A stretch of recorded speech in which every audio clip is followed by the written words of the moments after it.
Assalamualaikum warahmatullahi ta'ala wabarakatuh. Berikut adalah video dari tugas demonstrasi kontekstual modul 1.4 Budaya Positif tentang penerapan segitiga restitusi oleh saya Rahmawati, calon guru penggerak Angkatan 9 dari Kabupaten Banyuwangi. Salah satu tanggung jawab seorang guru adalah bagaimana menciptakan lingkungan positif yang terdiri dari warga sekolah yang saling mendukung, saling belajar, saling bekerja sama, sehingga tercipta kebiasaan-kebiasaan baik atau budaya positif dengan menanamkan disiplin positif dan nilai-nilai kebajikan. Ki Hajar Dewantara dan Diane Gosen mengartikan disiplin sebagai belajar untuk mengontrol diri agar dapat mencapai suatu tujuan mulia, yaitu nilai-nilai kebajikan. Dengan disiplin, seseorang akan memiliki rasa tanggung jawab dan tindakannya mengacu pada nilai-nilai kebajikan. Nilai-nilai kebajikan adalah sifat positif manusia yang merupakan tujuan mulia yang ingin dicapai setiap individu. Dengan mengaitkan nilai-nilai kebajikan yang diyakini seseorang, maka motivasi intrinsik akan terbangun, sehingga menggerakkan motivasi dari dalam untuk dapat mencapai tujuan mulia yang diinginkan.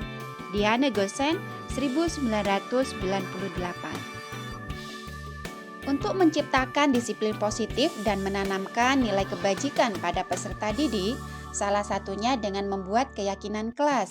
Keyakinan kelas dibuat oleh siswa dengan bimbingan guru dan disepakati oleh semua siswa.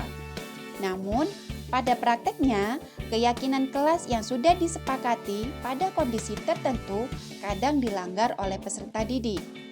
Dalam menangani kasus pelanggaran kelas yang dilakukan oleh siswa, guru hendaknya mengacu pada prinsip segitiga restitusi, yaitu dengan menstabilkan identitas, validasi tindakan yang salah, dan menanyakan keyakinan kelas. Berikut ini adalah praktek segitiga restitusi. Suatu hari saat ulangan, Yoga ketahuan menyontek pekerjaan temannya. Setelah diselidiki, ternyata Yoga juga sering tidak mengerjakan PR. Hal ini terjadi karena ia gemar sekali main game. Hampir seharian Yoga main game, sehingga tidak ada waktu untuk belajar. Berikut ilustrasi penanganan pada kasus 1 dengan prinsip segitiga restitusi.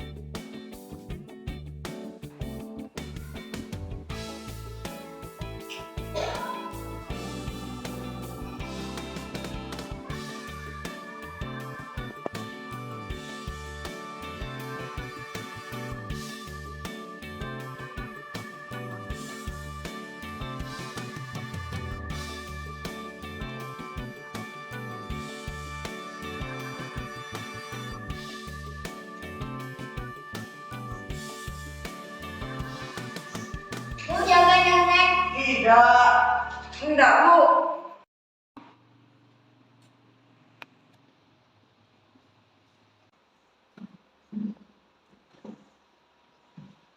Yoga, kamu tahu kenapa guru panggil? Oh, Bu, karena saya tadi mencontek saat ulangan. Berapapun nilai yang kamu dapatkan, Bu Guru sangat menghargai kerja kerasmu. Jadi kamu tidak perlu mencontek. Kemarin Bu Guru dapat laporan, katanya Yoga sering mencontek PR temannya. Dan hari ini Yoga mencontek saat ulangan. Kira-kira apa alasannya Yoga? Saya tidak belajar, Bu. Guru sudah ingatkan di WA Group kalau hari ini ulangan matematika. Apa kamu sudah membaca pesan di WA Group? Sudah, Bu. Lalu sudah tahu kalau hari ini ulangan? Sudah. Lalu kenapa tadi malam kamu tidak belajar? Main game, Bu. Kamu suka main game? Suka. Oh, hobinya Yoga main game. Iya. Tiap hari kamu main game? Iya. Kapan biasanya kamu main game? Pulang sekolah, sore dan malam hari, Bu. Terus, kapan waktunya Yoga untuk belajar? Tidak ada, Bu. Yoga, kamu boleh punya hobi atau kesenangan. Tapi sebaiknya hobi itu tidak mengganggu belajar kamu. Coba kamu pikirkan, jika kamu main game terus dan tidak punya waktu untuk belajar, maka saat ulangan atau ada PR, kamu akan mencontek pekerjaan teman kamu. Kira-kira perbuatan itu benar tidak? Tidak, Bu. Saya salah. Apakah perbuatan kamu ini sesuai dengan kesepakatan kelas kita? Tidak, Bu. Kesepakatan kelas apa yang kamu lakukan? Tidak mencontek saat ulangan dan tidak mencontek pekerjaan teman. Baik, apakah kamu bisa memperbaikinya? Bisa, Bu. Apa yang akan kamu lakukan untuk memperbaiki kesalahan kamu? Mengurangi waktu bermain game dan meluangkan waktu untuk belajar. Baik kalau begitu, semoga kamu bisa melakukannya. Bu guru juga akan berkolaborasi dengan orang tua kamu agar mereka bisa mengontrol waktu belajar kamu di rumah. Bu guru harap kamu akan rajin belajar dan menjadi anak yang sukses. Baik, terima kasih, Bu.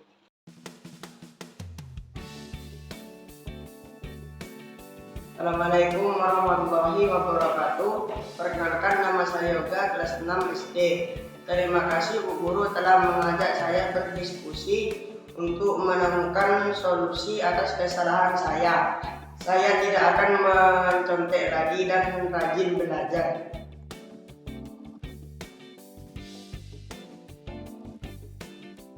Sudah beberapa hari, Vida datang terlambat ke sekolah. Karena datang terlambat, akhirnya ia tidak piket kelas. Setelah dilakukan diskusi, ternyata sepeda yang biasa dikendarai oleh Vida untuk berangkat sekolah ternyata rusak. Jarak dari rumah Vida ke sekolah kurang lebih 10 hingga 15 menit jika ditempuh dengan berjalan kaki. Namun, ia berangkat sekolah dari rumah pukul 6.50. Akhirnya datang terlambat ke sekolah. Berikut ilustrasi penanganan pada kasus 2 dengan prinsip segitiga restitusi. Siapa tokoh penuh listrik di dunia? Ya, siapa namanya? Ya, Petra. Terus rangkaian listrik itu ada 2, yaitu ya, rangkaian listrik tertutup dan rangkaian listrik terbuka. Untuk rangkaian listrik tertutup itu dibagi menjadi 2, yaitu rangkaian listrik seri dan rangkaian listrik paralel. Ya. Waalaikumsalam ya. Baru datang? Iya, boleh. Ayo silakan duduk langsung. Baik, selanjutnya anak-anak, kalau di rumah rata-rata menggunakan rangkaian listrik paralel.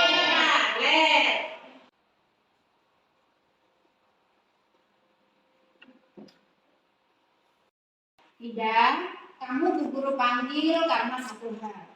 Mungkin kamu tahu kenapa tidak dipanggil sama Bu Guru? Tahu, karena saya tadi terlambat. Kamu tahu, tidak ada manusia yang sempurna. Dulu Bu Guru juga pernah melakukan seperti itu. Namun, jika kamu datang terlambat, kamu akan ketinggalan pelajaran di jam pertama. Bahkan ketika ada jadwal piket, kamu tidak akan melaksanakan tugasmu. Kamu tahu akibat dari perbuatanmu ini apa? Iya Bu, saya sering ketinggalan pelajaran dan karena saya tidak piket, saya telah merugikan teman lain. Apa kamu ingat dengan keyakinan kelas kita? Iya Bu, Keyakinan kelas apa yang sudah kamu langgar? datang tepat waktu dan tanggung jawab pada diri sendiri dan orang lain. Dari kesalahan yang sudah kamu lakukan, mungkin Vida punya alasan sendiri kenapa kok sering datang terlambat. Apa punya kendala saat perjalanan ke sekolah atau punya alasan lain? Sepeda saya rusak Bu, jadi saya berangkat sekolah dengan jalan kaki. Berjalan kaki termasuk olahraga untuk menjaga kesehatan. Biasanya Vida berangkat sekolah jam berapa? Saya biasanya berangkat sekolah jam 6.50. Pantas saja kamu datang ke sekolah sering terlambat. Memang jaraknya rumah Vida dari sekolah itu tidak terlalu jauh. Tapi kalau berjalan kaki paling tidak membutuhkan waktu sekitar 10-15 menit. Kira-kira besok bisa enggak berangkat lebih awal? Siap Bu, saya usahakan. Fida itu bangunnya jam berapa tiap hari? Jam 4.30. Kemudian Sholat subuh. terus Tidur lagi. pagi-pagi biasanya Fida tidak membantu ibu, misalnya menyapu di halaman atau membantu ibu di dapur. Tidak Bu, sehabis sholat subuh saya tidur lagi. Kalau Fida tidak ingin terlambat lagi datang ke sekolah, sebaiknya setelah sholat subuh Fida tidak tidur lagi.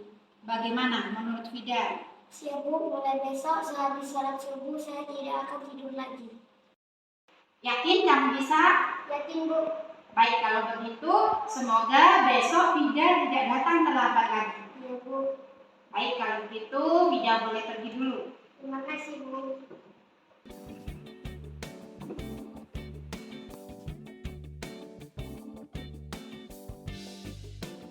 Assalamualaikum warahmatullahi wabarakatuh. Perkenalkan, nama saya Fida.